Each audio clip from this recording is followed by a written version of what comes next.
Hello అండి, అందరికీ నమస్తే అండి. Welcome back. ఒక చిన్న వీడియోతో మీ ముందుకైతే వచ్చానండి. పని మీద బయటకైతే వెళ్ళానన్నమాట.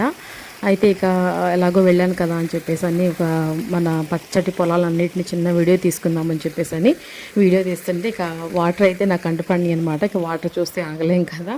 ఇక అందుకనే ఆ షెడ్ దగ్గరికి అయితే వెళ్ళాను అనమాట. కొంచెం ఫేస్ అయితే వాష్ చేసుకొని చక్కగా కొంచెం వాటర్ తాగుదామని అయితే వెళ్తే ఇక అక్కడికి వెళ్తే ఇక బయటికి రాలేం కదండి. చిన్ననాటి రోజులు ఆ టైంకి ఆ జ్ఞాపకాల్లోకి వెళ్ళిపోతాం అనమాట. నిజంగా అక్కడికి వెళ్ళంగానే ఆ వాటర్ తాగి ఆ వాటర్తో ఆ ఫేస్ అంతా వాష్ చేసుకోగానే నాకైతే నా చిన్ననాటి రోజులు గుర్తొచ్చినాయండి. మేము ఇలాగే షెడ్ దగ్గరికి ఇలాగే మా చిన్నప్పుడు బట్టలు ఉతుకుడాకని వెళ్ళి అక్కడే టైం స్పెండ్ చేస్తాం. ఆ వాటర్లో అసలు చాలా చాలా బాగుండేదన్నమాట. ఒక్కసారిగా నాకు నా చిన్ననాటి రోజులైతే గుర్తుకొచ్చేసినాయండి. చాలా చాలా చాలా హ్యాపీగా అనిపించింది. ఈ చిన్న మెమొరీ మీతో షేర్ చేసుకుందామని చెప్పేసి ఈ వీడియో అయితే మీకు షేర్ చేయడం జరుగుతుందనమాట. చాలా హ్యాపీ అనిపించింది. అసలు ఆ వాటర్ అలా వస్తుంటే, ఆ ఫ్లో అలా వస్తుంటే నిజంగా మనసుకి ఎంత ఆహ్లాదంగా అనిపిస్తుంది అనమాట.